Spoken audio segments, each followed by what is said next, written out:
Roman Polanski expertly crafts this thriller.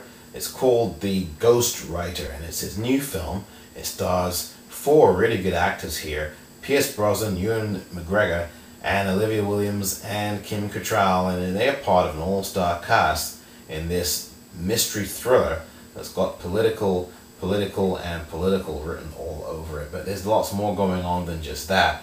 McGregor is hired as a ghostwriter to write the memoirs of an embattled Prime Minister, played by Mr. Brosnan, a British Prime Minister who's forced to step down after scandal and then soon finds himself up on charges of war crimes in Iraq. Of course, it's ripped from the headlines, and of course, Tony Blair is deliberately the intended target here, and that's the comparison that audiences will immediately get from the portrayal from Mr. Brosnan, who plays a very shallow man, even though he's very intelligent and also somebody who seems to have an idea of what's going on around him, but barely.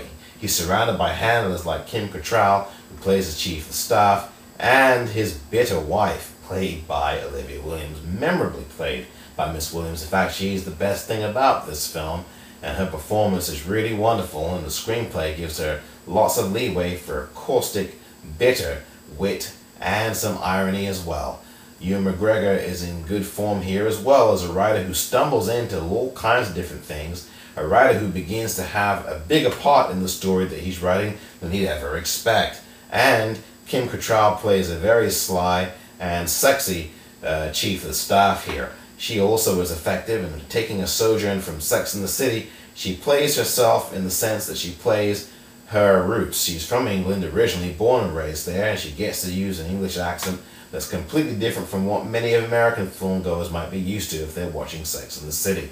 Be that as it may, there are some really good performances all around, and there's some shows also from Timothy Hutton and Tom Wilkinson, among others in this one. They also have some key roles to play as well. The Ghost Rider is suspenseful, it's dramatic, it's noirish. There's always a feeling of an unsteadiness going on, whether in the cinematography or in the situation swirling around these great characters. They're well drawn, well written by Mr. Polanski and by Robert Harris, based on Mr. Harris's book Ghost, and it really does come together very effectively. Every moment is choreographed so well. It's really smooth and it's very convincing. It's a mature political thriller. It's one that doesn't play games with the audience, even though it keeps the audience guessing throughout. I strongly recommend this great film. It's terrifically directed by Mr. Polanski. I'm Omar Moore for the Popcorn Reel. And now you can catch me at the Chicago Sun-Times. I'm one of Roger Ebert's foreign correspondents.